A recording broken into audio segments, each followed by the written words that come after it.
What if the universe is not an infinite stage, but a finite weather system with zones and edges? In the energy filament theory, the modern cosmos is a three-dimensional, irregular lump of energy C that has mostly cooled into a smooth interior. It can have a geometric middle, but it has no dynamical throne.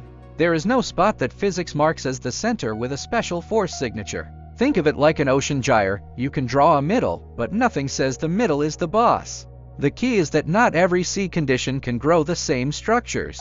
Where stars form and where observers can exist depends on which tension window the C sits in. So you can map the universe like climate belts. Zone D is the habitable band, where atoms and molecules can keep their rhythms locked for a long time. Zone C is a non-habitable band, where particles can exist, but complex chemistry is harder to maintain.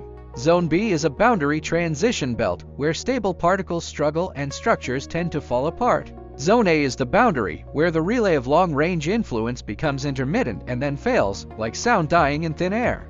Earth does not need to be near any center, but it must sit in a habitable band.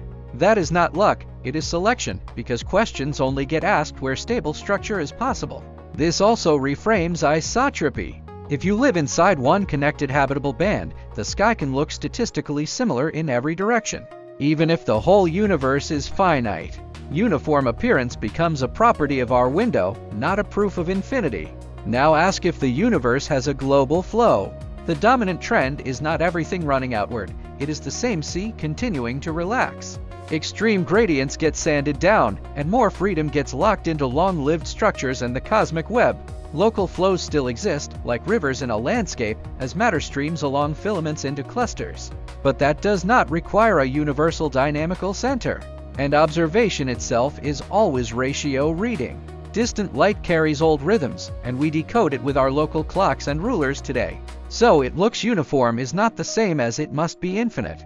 And the math fits is not the same as the physics is unique. In this picture, the universe stops being an empty stage and becomes a living sea that writes its own rules. Tap follow, share it on New Physics, Clear Universe.